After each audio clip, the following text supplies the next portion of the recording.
Public Library in beautiful Georgetown, Kentucky. And I'm here with my friend Macey. Hello. And we're going to give you another edition of Bookends, a fabulous book recommendation show. Today we're going to be focusing on historical fiction. Ooh. And we've got a lot of great stuff to show you.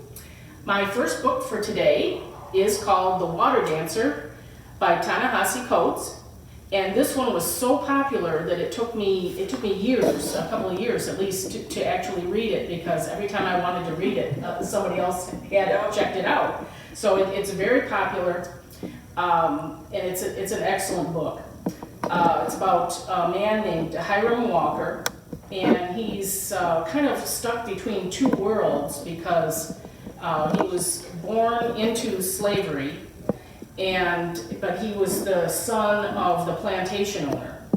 And so he kind of had some special privileges and was brought up with a tutor that, because he was so intelligent, this tutor that was assigned to him taught him so many things.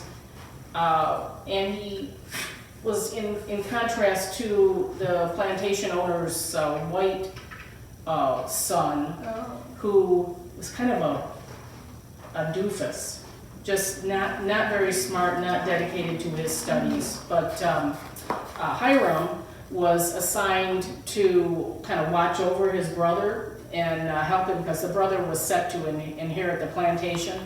But an accident happens, and the white son dies, and there's no one to inherit the plantation then. And Hiram he doesn't understand. I mean, he understands why he's not going to inherit the plantation, but he's very conflicted. But anyways, he decides that his best course of action is to just not be there anymore, and so he escapes through much tribulation, and decides he's going to join with others to help free many other enslaved people. And there is an element of magic going on. Does not detract from the plot. It's still historical fiction, but the characterization is excellent, and I highly recommend it. I'll just leave this one here. You definitely got to read it. The Water Dancer by Ta-Nehisi Coates. Highly recommend it. My next book is called The Last Year of the War by Susan Meissner. And it's about a young girl. She's about 14, and in 1943, she's a typical American girl, but her father was from Germany. And although he's lived in the United States at that point for at least a couple of decades, her family is accused of being Nazi sympathizers, and they're taken and put into an internment camp where she meets a Japanese internee that's about her same age named Mariko, and they form a fast friendship, and hoping that when the war ends, their friendship will be able to continue, and they'll be able to live in the United States and live out their hopes and their dreams. But other things happen, and they each get deported to the German descended daughter gets deported with her family to Germany, and the Japanese daughter gets deported with her family to Japan. And so it takes a long time for their families to reconnect. But it's a really, really, really good book. It's called The Last Year of the War. And this particular copy will be available at our friend's book sale, because I borrowed their copy of it to show you today. So you can, if you're really into this World War II story, come look for it in our friend's book sale. And we also have it at the library. You know what's interesting is that Susan Meissner is also the author one of the 3 co-authors for When We Had Wings. Oh, wow. Apparently, they're extremely critically acclaimed. The 3 authors here are the top 3 For World War II. World War II historical fiction authors. So that's an extra recommendation for the last year of the war. That's awesome. That's awesome. Okay, now one of my absolute favorites, A Parchment of Leaves by Silas House. Now, Silas House, as we all know by now, he is the 2023 Poet Laureate of Kentucky. Oh, that's great. And we're very proud that he's from Kentucky. And this is one of his great books. We're going to actually talk more about Kentucky authors and Silas House next month on Bookends. But for this month, his historical fiction novel, A Parchment of Leaves, it's about a young Cherokee woman named Vine, and this is in the early 1900s. She meets an Irish descended man, and they fall in love and they get married. And this book is full of absolutely beautiful descriptions of place and beautiful characterizations of both the Cherokee, where Vine's family are, and the Irish descended people that she marries into. It's very, very beautiful. So you would swear by the end of this book that you actually know these people. But sometimes, one of the things it explores is that sometimes within an individual person, they have a character flaw that is just so great that it just cannot be overcome. And it gets to a point where something has to give, and that's one of the things that happens in this book. So it does have some tragic events that take place, but it's a beautiful book, and I really recommend it. A Parchment of Leaves by Silas House, just beautifully written. Gotta read it. Probably a bit controversial, yeah, the marriage between the two. Is that brought up in the book? They do bring that up in the book, actually. It's how Vine feels being kind of uprooted because she leaves her family to go live with Silas's, not the Silas's, the man in the story is named Saul. She goes to live with his family, and they build their own house, but they're living kind of in an enclave with, his mother and his brother and his brother's wife, and they each have their own cabins in kind of an area, but she has had to move away from the area that her family lived, and there is prejudice against the Cherokee by the white settlers, and they do talk about that. In fact, at one point, her family is actually uprooted and forced to move to another state because a white, very wealthy man has claimed the territory that they're living on, and it's very sad. But so yes, that's an excellent question. I'm glad you brought that up. But very highly recommended. God, read it. Okay, my next book is Violetta by Isabel Allende. And this is just, it's written kind of like a biography. Oh, okay. But it's a fictional account of a young woman from Chile. And she grows up, she is born during the flu pandemic that had arrived later in Chile than it did in Europe. So it's 1920 by the time it hits there. And she's born in the middle of it. And she grows up just pampered, the daughter of wealthy, he's a wealthy businessman, but he's kind of a slimy businessman because he does unethical things, and that's how he's gotten his riches. But she and her brother both have a really good head for business, and they're very, very honest. So when the whole family is plunged into financial ruin, not only because of the father's unethical dealings, but because the economic times of the period make it impossible for them to keep their wealth. They have to, the father ends up committing suicide. But they move into a very rural location, and it's all about how their family adjusts to their new condition, and how she and her brother having such really good head for business, they create an empire out of nothing. They just, Oh, that's wonderful. but they're honest about it. So, but it also talks about her first marriage, and then how she just pretty much on a whim, she falls for a guy that kind of sweeps her off her feet, but he's a womanizer, and he's bad news. But anyway, she ends up having a couple of children with him, and he's very wealthy, but he's into some very, very bad things too. And how she eventually gets away from him, and then she tries to save her daughter, who falls into some very rough situations. But she is born during a pandemic, and at the very end of the book, she's going to die during the pandemic too. So she has a very long life, and it's very interesting. You got to read it. Violetta, Isabella Lend, she really describes things very well, and characterization very good. Highly recommended. My next book, People of the Longhouse by W. Michael Geer and Kathleen O'Neill Geer. I've been meaning to read this for a long time because I'm very interested in the Iroquois, what we call the Iroquois Confederacy. It's the League of the Iroquois.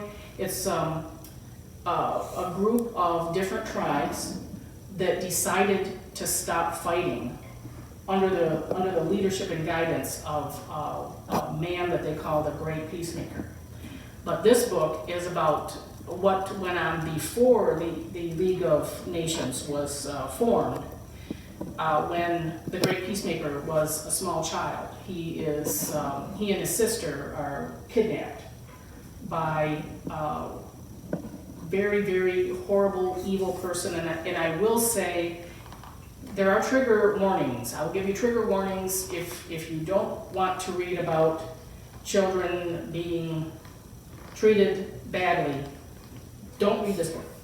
But if you're interested in the history of the Iroquois and what went on before the Iroquois Confederacy was formed, with all the different tribes fighting all the time over the scarce resources that they had, and how they had to learn to work together in order to make peace happen amongst all the tribes in the area. You should definitely read this. The characterization is great. It's got a very, very strong female lead character. She is the war chief. Her name's Korosu. And she and her husband, she divorces her husband because she thinks he's done a very bad thing. His name is Ganda. But they have to work together to get their children back from this kidnapper. And they have to work with tribes that literally a few days before the children were all kidnapped would have killed them on sight. Wow. So they have to work together with two other people from a different tribe. It's quite interesting. I really recommend it. We have all of the books in this series. There are 4 of them in the Iroquois series, and we have all 4 of them. This is the first one, so I really recommend it. People of the Longhouse. It is also on Hoopla. So if you want to look at it that way, check it out that way. My next book is called Conjure Women by Althea Atakara. And it's about the lives of 3 women in the South, both before the Civil War and during the Civil War and after the Civil War. 2 of them are a mother and daughter, black, and the third one is the white daughter of the plantation owner, and how their lives intersect. And the mother of the mother of the 2 black women, the mother of the pair, is a healer, and she has worked for decades taking care of the people in her community and on the plantation. And she tries to give these skills to her daughter, but her daughter doesn't want really anything to do with midwifery. But she does. She has to take over from her mother. And so it's very interesting describing their relationship and some of the ways that they care for each other. So in this book, a child is born when the daughter is acting as midwife, and he's wearing a caul. He's got his amniotic sac still wrapped around him. They call it wearing a caul, and so he's thought to be somehow cursed, and that kind of plot thread runs through this book because they think that the woman who was acting as a midwife has done this on purpose to them, and you know, very, very interesting to read about the spiritual and religious beliefs in the book. So, Conjure Women, I recommend it. My last book, The Paris Bookseller by Carrie Marr. And it's set in France in the early 20th century. And it's the fictionalized account of Sylvia Beach, who actually this is a real person. She opened a bookstore in Paris called Shakespeare and Company. And that's the bookstore where all of the famous literary figures of the early 20th century congregated. We're talking Hemingway, we're talking Gertrude Stein and those people. So they were her friends and they hung out with her. So could you imagine a good time to be alive? Yeah, that would be so interesting. And the other thing that she's really super famous for is that when James Joyce first wrote his just groundbreaking, earth-shattering novel, Ulysses, it was serialized in an American magazine. And people in the United States, not everybody, but there was a group of people in the United States that were morally against this book, so they got it banned. And all the literary people knew that this was a groundbreaking achievement of James Joyce. So she actually published his book under the auspices of her Shakespeare and Company bookstore. That's wonderful. Yeah, so she's famous for that. That's how she got him his big break. And so it follows the rise of that bookstore, and then over the years, financial things happen, and publishers come to the book does so well that publishers want James Joyce to give them his books. But anyways, depression hits, all the expats start to return home, but when it lasted, boy, was it an exciting time. So, recommend it. Paris Bookseller by Carrie Marr. So my first book is Slaughterhouse 5 by Kurt Vonnegut. Have you read any of Kurt Vonnegut? Just that one, that's it. Same. Yeah. Same. His writing style is a bit interesting. Kurt Vonnegut, in a way, is an interesting, we'll just leave it at an interesting writer. So if you've never read any of his stuff, I'd say give it a good 100 pages to settle in first. But what I love about Slaughterhouse 5 is that Kurt Vonnegut actually did serve in World War II and was there as a prisoner of war in Dresden when it was bombed. And I didn't really know this until I watched a series I think on Amazon a few days ago. Dresden was just left alone, and it had so much beautiful architecture and history until it just got completely leveled in a way to try and didn't really have any military significance. They were just trying to literally end the war as soon as possible. But so this talks a lot about death. It is somewhat graphic, just because it does talk about the bombing of Dresden. The main character, Billy Pilgrim, is a bit of an odd character. And the novel, I'll say, it's not linear. It goes back and forth a lot because he deals with, I think the point Vonnegut tries to make is he deals with the problems that he had in war psychologically by thinking he's been abducted by aliens. And so he will time travel through his abduction with aliens. And then it's juxtaposed tremendously against his very boring, normal job as a optometrist. And so it explores a lot about death and free will, some time travel, how you make sense of something that's horrifically happened to you, and then the rest of your life is really successful, but also really boring. So I highly recommend Slaughterhouse 5 by Kurt Vonnegut. So now that we're talking about Susan Yes, Meissner. yeah. Yes. So When We Had Wings is actually written by 3 of the top World War II historical fiction authors, all women, which I love. And this book was one of the first ones I've read when I got back into reading since working in the library.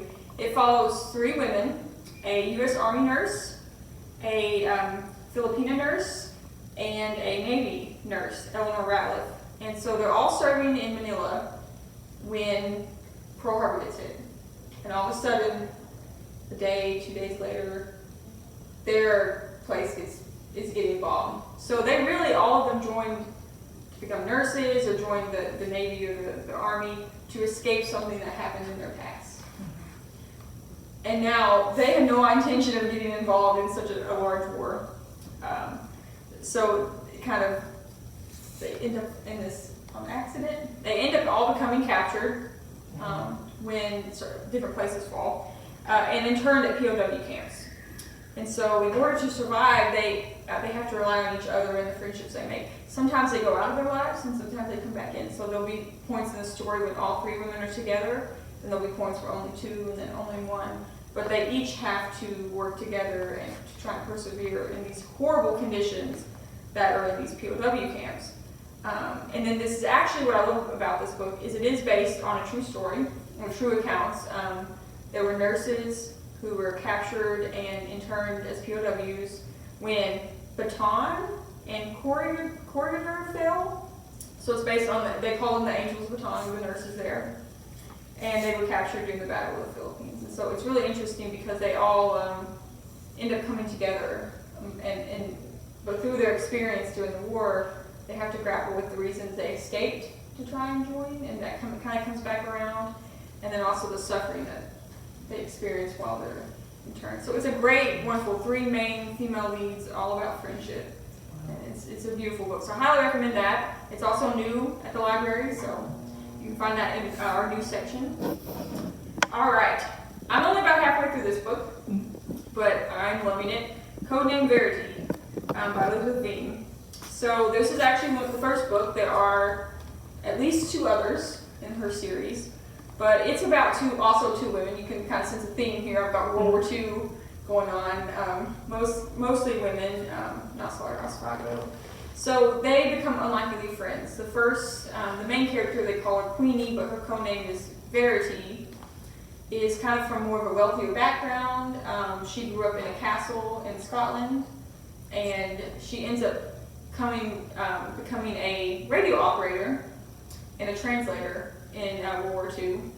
They're both set in Britain. And her friend that she meets is actually Maddie, who is kind of completely the opposite of Queenie. She is she's kind of poor. She lives with her grandparents. She learns how to work on motorcycles because her grandpa owns a motorcycle kind of garage. And then eventually, she sees someone crash land near this garage and decides she wants to become a pilot. She's like motorcycles, but bigger. Yeah. Yeah. And so they end up meeting when they're both stationed at a place in Britain before it gets captured. But they end up both getting captured, or at least they crash. So she is on the plane, Maddie's flying it, Queenie or Verity is on it, and they get captured. Now, I don't know how it ends yet because I haven't finished it. But what's happening is the book is told through Queenie's perspective. She is claiming to write out her confession because she's captured by the Gestapo, she's in a POW camp, and she's being treated horribly. So she makes a deal with this guy that is torturing her that she will make her confession in exchange for not being tortured.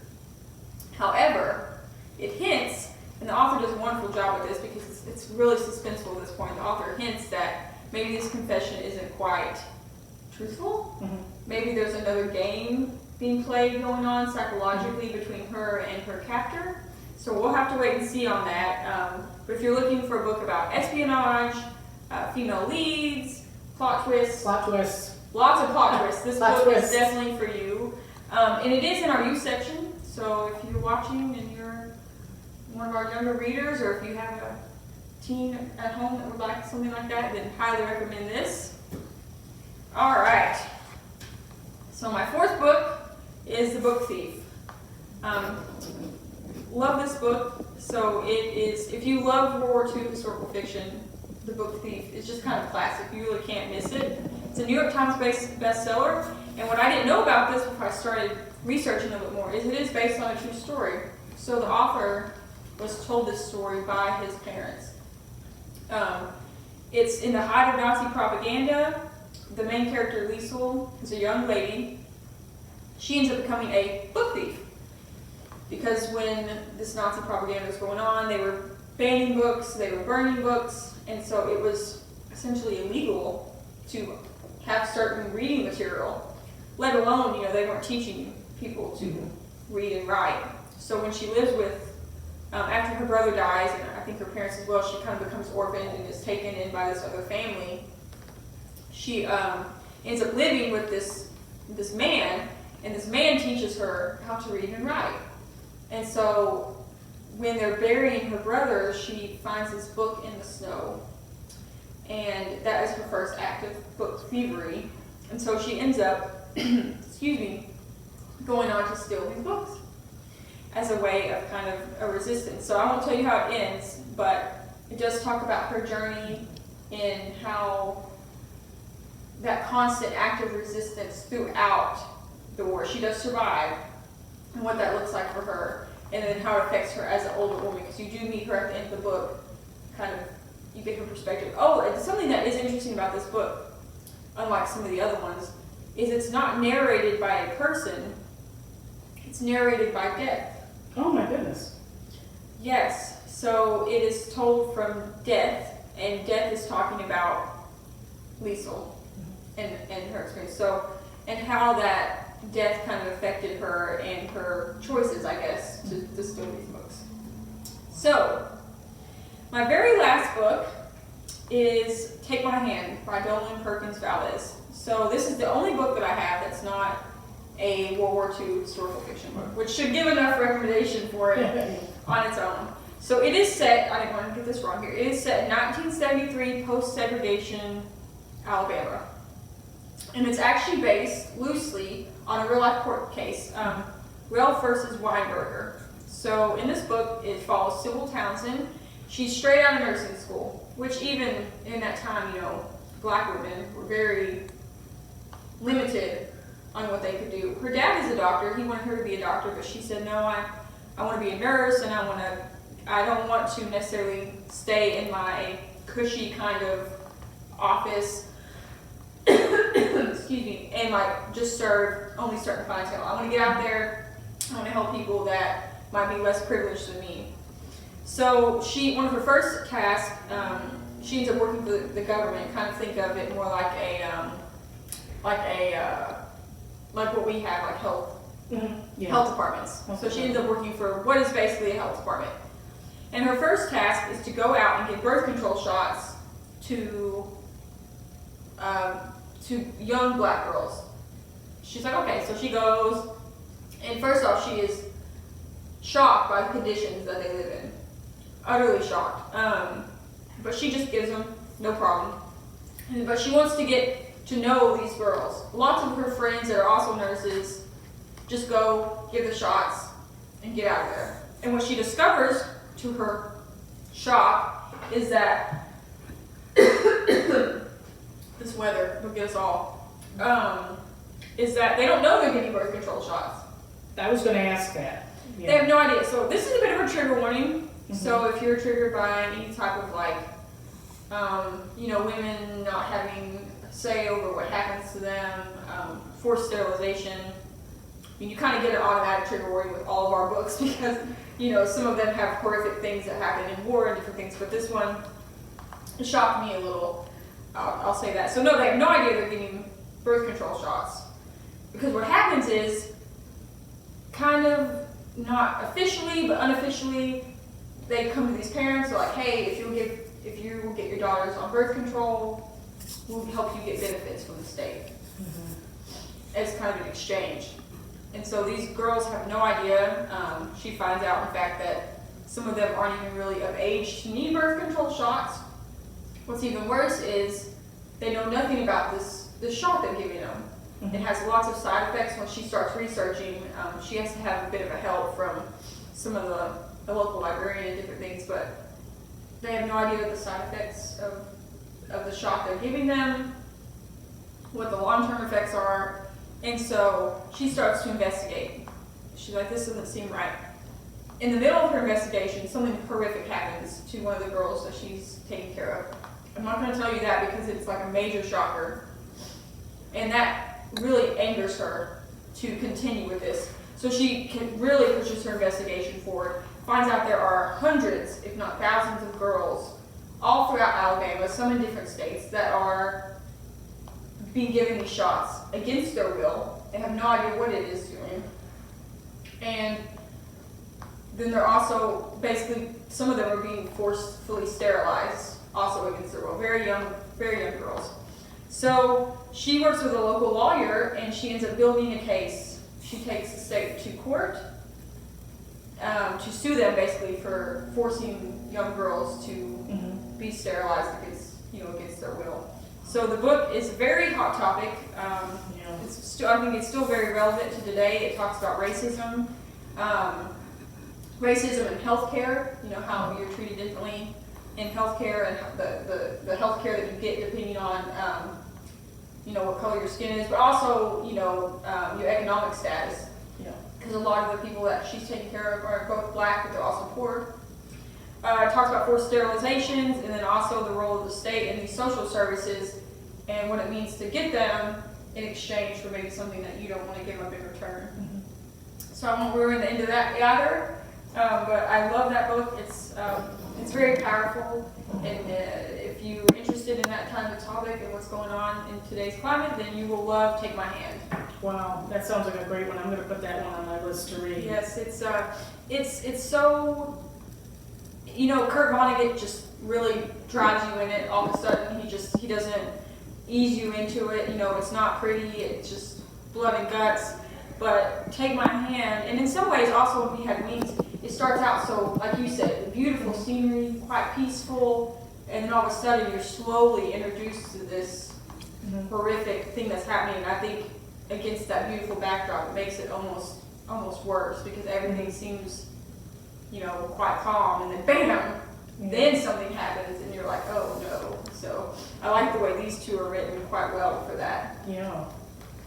Well, as always, you can find these books at the Scott County Public Library. And that's it for this edition of Bookends, but join us next month when we'll be talking about Kentucky authors. We'll see you next time. Bye.